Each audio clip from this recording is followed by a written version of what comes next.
I did not think I would have to make this video, but I want to make sure that you guys are filled in on what's going on. So Biden and the White House are currently defending themselves after a New York Times report reads, Biden told ally that he is weighing whether to continue the race. The president's conversation is the first indication that he is seriously considering whether he can recover after a devastating performance on the debate stage in Atlanta.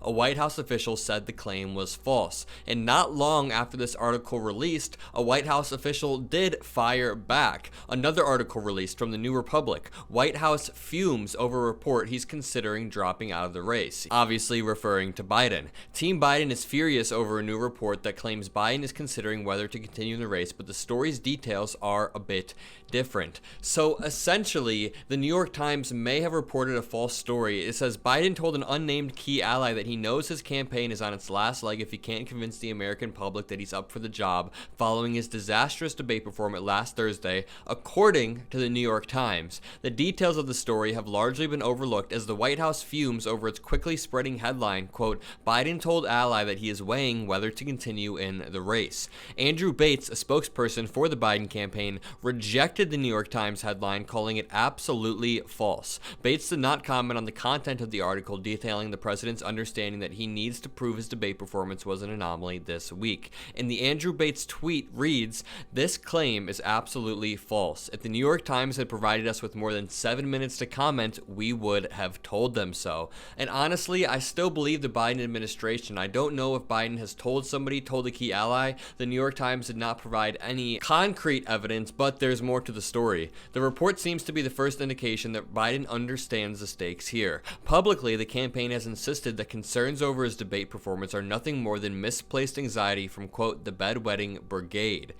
And Ron Filipkowski made a great point on Twitter. He said, the solution right now isn't to circle the wagon, bunker down, or go to war with the media. The solution isn't to have spokespeople, surrogates, and allies on the front line. The solution isn't taped interviews or teleprompter speeches. If Joe stays in, he must personally get out and do this with no buffers, filters, or scripts. If he can, then he must. Yesterday, it should have already happened. This has been a critical week wasted. And I honestly agree. I also think that surrogates should be going out there. I think the VP should be going out there, even Gavin Newsom, anybody that they can get to go out and speak on behalf of the Biden administration. But also, Biden himself should be doing town halls with Fox News, should be doing interview after interview. I know that he has one interview with George Stephanopoulos coming out this Sunday, but that isn't enough. It's over a week after the debate, and that's his first interview. He should have been hitting the ground hard and going at it. But we honestly don't know if he can. Katie Fang on Twitter said, for what it's worth, my 2 cents. The only person who can and will decide whether Joe Biden drops out is Joe Biden.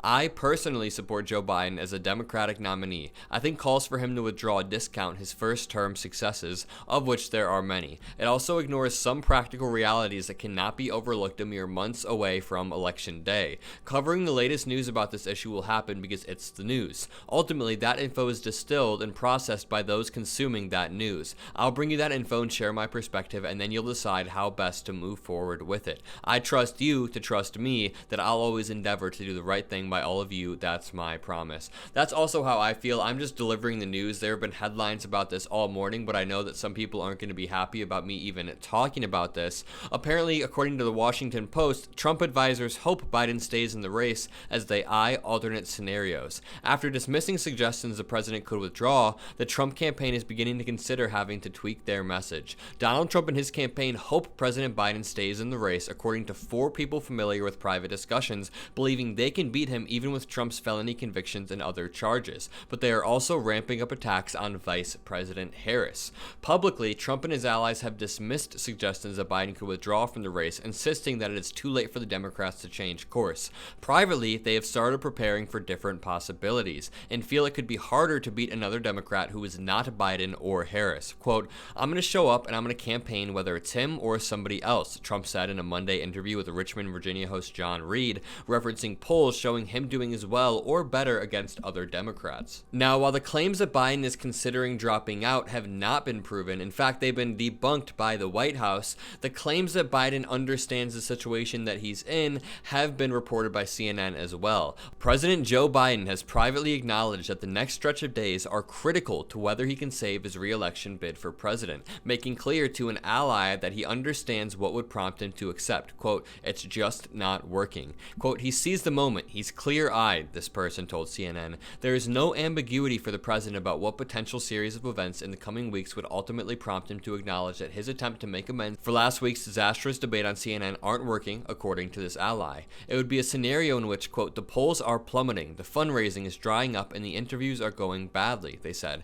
He's not oblivious. In the days since Biden's stunningly halting debate showing, Democrats across the country have expressed grave concern. Some elected officials have even begun to publicly call on Biden to drop out for the good of the party. And I've talked about this before, but rewatching the debate and reading through the transcript, it wasn't even as bad as people were making it out to be. I know at first it was a little bit jarring to hear President Biden's voice that hoarse, but the more I rewatched it, the more I realized that everything he said was absolutely factual, but now the media has just let this story run away from the Democrats. The Democrats have no control over the story, and we also have House Democrats now coming out saying that Biden should drop out. We have no unity in the Democratic Party, or we have very little unity, I should say, and we're going to need a full coalition to beat Donald Trump this November. I know that Donald Trump has his coalition intact. He has his MAGA fan base, and he's actually winning over a lot of young people that just casually watch UFC and see Donald Trump walk out and think that it's a badass or whatever.